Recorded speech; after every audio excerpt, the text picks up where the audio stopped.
Hello guys, welcome to my blog. তো তোমরা তো সবাই জানো লাস্ট মান্থ আমি মামাবাড়ি গেছিলাম শিলচরে।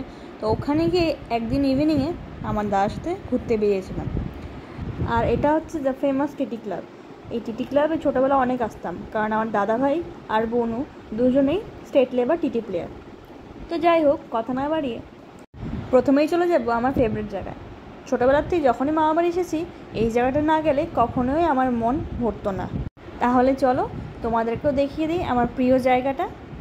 বাড়ির কাছেই ছিল, তাই চলে এলাম মা কাচাকান্তির দর্শন করতে। হ্যাঁ, এই বছর পুজো দেওয়া হয়নি কিছু একটা বিশেষ কারণে, কিন্তু নেক্সট টাইম যখন যাব অবশ্যই পুজো দেওয়ার ইচ্ছা আছে, যদি মা চায়। তো আমার তো ভীষণ খুশি লাগছিলো, কারণ এই জায়গাটা আমার খুবই প্রিয় জায়গা। ছোটোবেলায় অনেক স্মৃতি আছে। মন খারাপ লাগলে মা বাড়িতে গিয়ে এখানে জায়গায় বসে থাকতাম।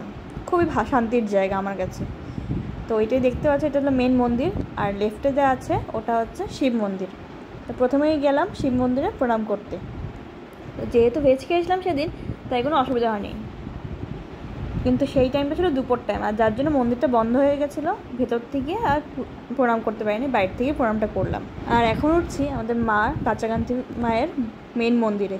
তো এই মন্দিরের দরজাটা লাকিলি খোলা ছিল, তো গিয়েই প্রথমে মাকে মন থেকে প্রণাম করে নিলাম। যেহেতু অনেক বছর পর গেলাম আর বিয়ের পর প্রথম গেলাম, মাকে দেখে নাও। এটা হচ্ছে মা কাচাকান্তি, এটা মা দুর্গার আরেক রূপ। অনেকে হয়তো চেনো, আবার অনেকেই চেনো না।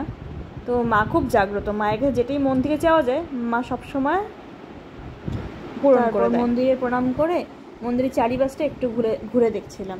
আর মন্দিরের পেছনেই ছিল একটা পুকুর, আর ওখানে না ছোটোবেলায় এলেই মুড়ি দিতাম, ওখানে বহুত মাছ ছিল। তো ওখান থেকে মুড়ি কিনে মাছকে মুড়ি খাওয়াতাম। এখন অবশ্য সেসব বন্ধ হয়ে গেছে কিছু একটা বিশেষ কারণে। তো এখানেই দাঁড়িয়ে অনেক পুরোনো স্মৃতিগুলো মনে করছিলাম, আর দাদার সাথে গল্প করছিলাম যে এরকম করেছিলাম আগে, মনে আছে কি না। তো সেই সব আর এটা হচ্ছে মন্দিরের ব্যাক সাইডটা। তো মন্দির টন্দির ঘুরে আমরা গেছিলাম একদম ব্যাক সাইডে ছিল এটা হলো স্কুল। এখানে আমার দাদা ভাই আর বোনও এখানে পড়েছে। তো যখন স্কুল ছুটি হতো তখন মামির সাথে যেতাম এই স্কুলে, গিয়ে দাদাভাইকে আর বোনুকে নিয়ে আসতাম। তো এই জায়গাটাও খুব একটা নস্টালজিক জায়গা। ইনফ্যাক্ট দাদাভাইদের ফিল্ডে, স্কুল ফিল্ডে আমি অনেক খেলেছিও। তো আজকের ব্লগটা ওদের বন্ধু বান্ধবের সাথে আমিও খেলেছি। এরপর ছুটি হওয়ার পর দেখতে হলে চোখ রেখে